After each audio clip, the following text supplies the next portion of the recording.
morning, ladies and gentlemen. It's a pleasure for me to be here this morning at this Economic Times event.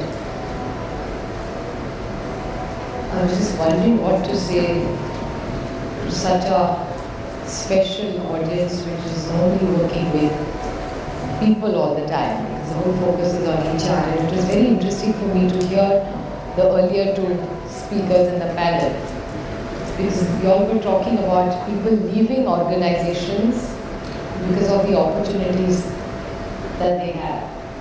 And I was trying to put myself politically in that position, because the retrenchment in politics today has reached all highs. So I was wondering, normally when there's a challenge, you always feel it's only you who has the challenge. Every time somebody leaves an organization as the party, I always tell myself that, hey, even Mahendra posting that, and so does Roy Franks. What am I feeling bad about? Well, that's on a lighter note. Our jobs are not like yours. Ours are more ideology-driven jobs. They're not incentive-driven or opportunity-driven or size-driven. It's very unfortunate that India is going through a very challenging time. I don't use all the right words to be politically correct. Too many cameras everywhere you go. You never know who will shoot what. Even if there's no camera, the mobile is very much there. So you really don't know when you will be caught napping and you will be in the breaking news, which is not always flattering to be in. There was a time we all craved to be in the news. Now we're like, do I really need to be in the news? It's such a coincidence to me actually, that I'm standing here speaking in Economic Times and the Finance Minister of India is in my constituency as I speak. So it's really cliche because finance is really not my core strength. And legislation is my core strength. Finance is not my core strength, but somehow I've had the opportunities to speak on many finance bills. And I must say, as I grew up, I don't know how good you all studied, I was not one of the best students. And I used a lot of guides while I was giving competitive exams. And Economic Times is one of those guides, I must say, where I cheated passing color in my performance, is because there's such wonderful articles that come in Economic Times, and I'm still a little old-fashioned. I still have to get up and read the newspaper. I cannot read on an app. I still like in the morning to get up, read the newspapers, get a bit of black color in my hand, and then watch it and say, oh my God, this is. But that's really the morning that you wake up with. And whatever little English that I speak, I must say, there are two newspapers that have influenced me exceptionally. The one is, of course, the Times Group, which is TOI, as I say. Every time, even today when I get up, the first newspaper I read is Times of India. So it's something, it's an emotional connect. And of course, a little bit, because I think a little bit that way, I love to read the Hindu with the permission of the audience, I'd like to be honest. And Economic Times clearly is because it gives you a broader and a larger perspective to the world which I'm not commonly connected to. So I think I use these platforms as learnings, and even the earlier panel, I must say, I actually found something so interesting. It was a 25-minute panel with 3 leaders on it who spoke so crisp and communicated something so effectively. It's something my fraternity needs to do.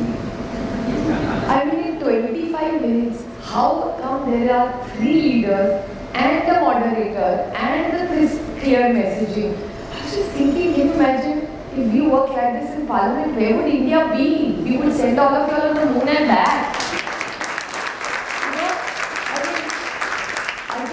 Really, and I love my fraternity. We may have our political differences, but I am very strong. I feel अपने जमात वालों के साथ हमेशा रहो.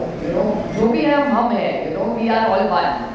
So I feel this is something I'm definitely going to tell my fraternity.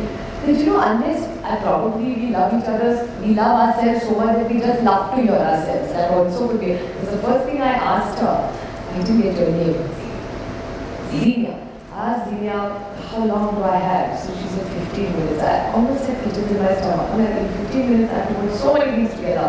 And here in 25 minutes, they have put everything together. I almost feel that this is an art. So you need to learn something every day. That's something I learned at today's conference, that to be crisp and to make sure your messaging is done with simple words to make sure that your audience understands. And I think one big thing change that's happened to our lives actually is this disruption which COVID has created and the jobs.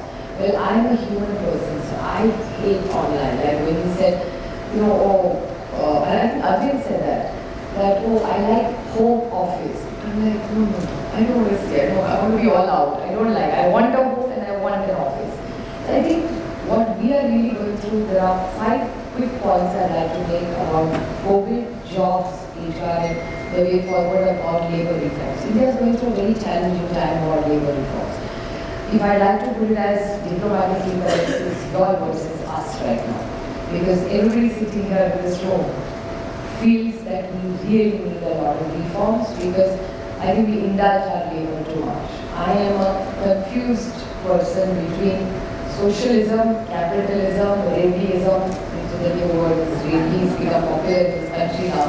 But I must admit, with full humility, and I am confused here. For the reason that I do understand that India is growing at a good level. I won't say too much because they use it against me in Parliament. उस दिन तो economic time में बोला था अच्छा हो रहा है, now you have to criticise our policy here. So I'm trying to be as alert as I can. But I think that sometimes we have to speak in the larger interest of the nation because when it's the nation, we are all on the same side. I think sometimes we have to go out of our political issues and really put nation first and then our ideologies and differences can come. But really the new labor reforms, most of them are wonderful. I'm for them. I must put that on record. The safety, the diversity. I think Adhikaji, we should talk about having a diverse group. I would go one step ahead. What you said very nicely was, you talked about diversity in a group so that there's age, there's experience, and there's youth, and there's technology, which is a very beautiful way you put it. I would take it a little forward in the way where I come from. I mean, we are looking at it as from a bank point of view where you are. I'm looking at it as a legislator. So I'd like to look for a common place where we could both meet. If only diversity would go a little bit beyond there, where I bring the gender issue as well, and talk about a different area of it, which is also the LGBTQI. Because I feel that in policy making, that's one group which is so-called cool to speak about, but we all as a society have reservations. And when we make policies have to be inclusive for everybody. So I see women still getting left, and I'm not saying this because I'm a woman. Not at all. I don't deserve any reservation, any consideration at all. I mean, shame on me if I take any time, because I am completely empowered by the education that I was given. So that's not about me, but there are millions of women who really need to be included in this entire new India that we're looking at. I mean, I think the gentleman's name was Parag when he was talking about opening new accounts. I was listening to him. He's absolutely right. It's after demonetization, a lot of new accounts are open. But really, how many of them are dormant and operational is something that I think we also, and most people I feel in the banking sector know better than me, that some of them don't even have any balances. So it's not just about data, and financial inclusion just doesn't come by opening a bank account. She doesn't even know how to manage it.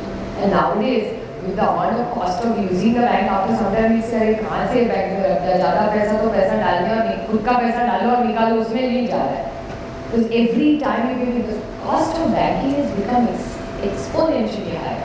I'm sure I did not like my speech, but I am speaking for my stakeholders. So I can see her expression. I was like, she's not speaking her, I think. I don't like how she's speaking. But on a lighter note, that I have to see from both sides. I do appreciate as she's coming from her customer point of view. She has to run a bank, she has her costs. But I also have stakeholders who cannot afford these costs. So we have to look at also when we make legislation, it has to be completely inclusive. I can't just stand on this side or that side. I have to be on all sides. So in labor reforms, there are major things that we must consider just to be inclusive. That's why I said I'm socialist capitalist. I do understand that efficiency is the only way forward. But is hire and fire or giving no security to the labor force, is that an option? Is something we need to debate and then come to a conclusion. Because this bill was brought to Parliament, a lot of us objected to it. We wanted it, in Parliament there are standing committees, so which are all parties. So then there is no prejudice of which party you belong to. All party people, there's a standing committee where you discuss the topic of bill and it's bipartisan. So nobody is saying this is your ideology or my ideology. And then we really in Parliament, let me tell you something, there are a lot of people that say, Delhi mein Parliament kuch chalta nahi hai. Let me tell you, it's not like that. There are a lot of bills unanimously we pass, and which has shown impact in India's growth over the last 75 years. So I think the labour bill is something which we are open to discussing, but it needs more feedback from stakeholders, which is not only the unions, but we want people like you also to be a part of it. So I think the government, we insisted that it needs to go back to the standing committee, and then the standing committee should call all the stakeholders and then we come to a decision instead of rushing it. I am for reforms. Reform is something we cannot go away from. It's a part of growth. Change is inevitable to each one of us. So I think that's one thing that we really need to do is talk about labour reform. Second, diversity. Make sure it's a diverse group, men, women and transgenders. And there's another program which I've been talking about, is right to disconnect. That's a bill that I moved in Parliament, in a member of Parliament, to get an opportunity outside of government work to put in private members' bills which can be considered by government. And I put forward a bill called Right to Disconnect. I see that, it's not applicable to me or to a doctor or people who are on the job 24/7, which could be like, I mean, a doctor cannot have a right to disconnect, or maybe he should also actually have thought about what they feel, but I feel I don't want my doctor to be disconnected from me. But I think there is a lot of work that can be done where you do need to disconnect from your work to rethink, innovate, and your mind does get tired. It happens to me. I take a break every year for 1 week to go and learn something new which is nothing to do with my job. Because otherwise, what am I doing the whole time? Roti, kapra, makan, gutter, meter, water. That's all I do again and again and again. Otherwise they are handling something and we are sort of, that's where we're stuck. Where do I innovate and think of something new which is out of the box? Do I need a COVID to bring in the disruption, or do I need a disruption in my life all the time to be innovative? Can I not just be innovative on my own? Because we all stagnate. Trust me, there's nothing glamorous about anybody's life. I'm sure even the film world, which was so glamorous, sure they also stagnate. Every job beyond the point stagnates. So that's when innovation comes in. So I think this right to disconnect, the reason I brought in this bill was I think we all work very long hours. I was listening to and you said you work very late at night and that's when you innovate. That's the right to disconnect has to come right. She cannot work at night. She has to do something else. She has to disconnect from her work.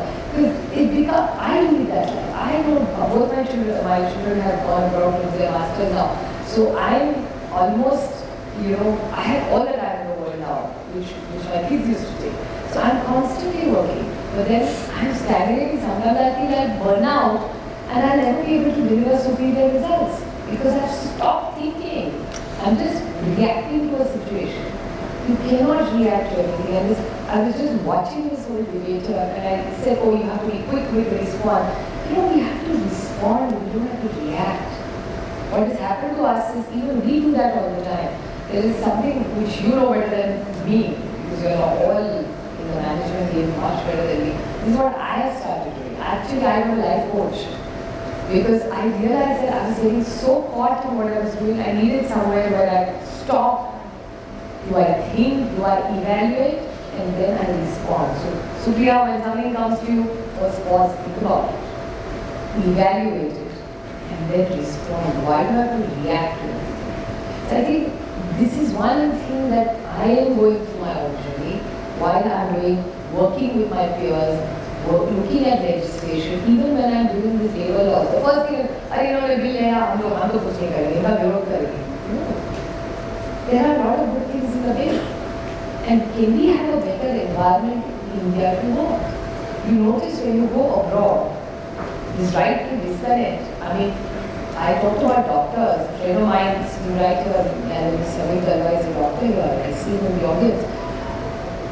in America or anywhere in the world, you go and the doctor will give you an appointment 3 weeks from now. You have no access to call him, to reach out to him, or even if you have, after Friday, he will tell you the earliest I can meet you is on Monday. Because Saturday, Sunday, he's spending time with his family, children, hobbies, whatever. How many of us do that? I can't, just please for a minute think of your own life, that this weekend, when, and time is not just taking your wife out or your child out or being a good son or a big mother-in-law, whatever. It's your own time. When do you think, and it's not about being selfish. Nurturing yourself is not being selfish at all. Unless you nurture yourself, how will you serve other people better? Is my time up? I'm so scared. Because you're in Parliament the memories. So you know where you are. And in other spaces I can speak for 1 hour. No, I'm not speaking for 1 hour today because I have a commitment. But I think this is something that we need to evolve as a society, whichever side we are on. So when you look at labor is not just something that works in your workforce. It's a human-to-human relations. And I think COVID has taught us that. The entire pace that we were living at. COVID has taught me so much. And I mean, the only good thing, I lost many people in my life in COVID, but I have a lot to learn. And I think my whole life is good. I lost a very dear friend very recently to a car accident. And it really puts your life into perspective that what are we really running after? What are we chasing? We talk about an inclusive society. I mean, it's dog eats dog, rat race. What are we doing all this for? Eventually, what is the contribution and what is that final goal that you're looking for? I know what my life purpose is. I do have clarity on your life purpose. Life purpose is not just becoming an MD of a company. What is your team going through? What are your peers going through? I think that human thing when he said, that was such a Miss India answer actually. People versus, what was that question? People versus profit. And I'm like, yeah, this is a Miss India answer, yeah, it's people, it's so easy. It's like every Miss Universe will tell you, what is your dream come true? It's to eradicate poverty. I'm like, but here I'm hearing the same answer. But it's the right thing to do. It's, you're young, you really want to make a difference and the right thing answers. There are some right serious. So that was a very predictable one, people versus profit. And who would in this country have the courage to say it was profit and not people? I thought you were lynched. But on a serious note, these things do happen, but I think when all of us get together in meetings like this, there has to be some takeover for us. And I think COVID has been a great disruption. It's put all our lives into perspective. We need to have inclusive laws. We have to make sure that the happy index of this country, whoever measures it, doesn't matter how, but we really need to have at the end of the day, when you go to sleep, if you get sleep immediately, you're in the game. If you don't get sleep immediately, there's a problem. It may even be an exterior problem. Maybe it's self-inflicted. I do that. Because I feel that the days I go home and I sleep, I'm in a wonderful day. And there are days I don't sleep well. I do understand I've done something wrong and I need to correct my life. So I think we at policy making, it's very unfortunate that we have looked at these very wicked people who we need to change our image. Maybe we need to get one of your brand our image of the entire fraternity where we become nice and loved by the whole world. That's what legislation is all about. Politicians, unfortunately, are looked at a very bad light. And it's like, everything that happens wrong in this world, in this country is because of them, and what happens good is because of us. I'm sure we have our faults, I'm not saying, but we try. And there are a lot of good, genuine people also really try. And sometimes we need to evolve through systems, with changes, to give a better, we are here to serve. And I know why I am here in this thing, because I really feel that good legislation truly impacts people's lives. And that's why I feel good innovation, good suggestions, even from all of you as stakeholders, would help us make a very strong labor bill, which is a win-win for top of the pyramid and the bottom of the pyramid. And unless the bottom of the pyramid grows, just reach alone on the top, it's not going to help this issue. So let's find a solution where we all can go together, make sure the poverty of this alleviation is very, very critical. Make it more inclusive, gender-wise, also and make it a diverse country, which is all about love. It's so easy to divide people. It's very hard to keep them come together with the strong Indian values that we all brought up with. I think even if we just value and practice what we've been taught in our homes, I think India will be another game that we are in. So I'm happy to be here at Economic Times today. A very interesting new group to talk to. I was fortunate enough to listen to an interesting panel, and I'm sure at the end of today, all the deliberations, we'll all go home with something good that we can all contribute. If any of you want to reach out to me for anything at policy level, I'm on every social media platform, and I love feedback, good, bad, all of it. Because I feel that if you get, I sometimes enjoy trolling as well, because I think it's enjoyable that somebody is actually making time to say horrible things to you. One. And second, it's a scope of improvement. If somebody is telling you something which is not nice about you, you say, wonderful, yeah, thank you for telling me, I'll get better the next time. Think about your mother. Who corrects you the most in this world? It's your mother. She's your biggest critic. It's not your enemy, she loves you the most. So I look at it that way, that okay, if you're trolling me, thank you very much, I'll correct this next time. So I think let's look at it all as in a holistic way. If you really love your country, your job, your people, whatever challenges you have, and life is about challenges. That will be so boring. Like you said, I learned a new thing, that stability is stale. Innovation, disruptive innovation is good. So every time somebody throws a challenge at me, I say, I don't want a stable life. I like the disruption. By the way, I have many disruptions in my life right now for many, many years. But that's part of the game. So thank you so much for being so patient, and I really enjoyed being here. And congratulations to everybody that's getting things.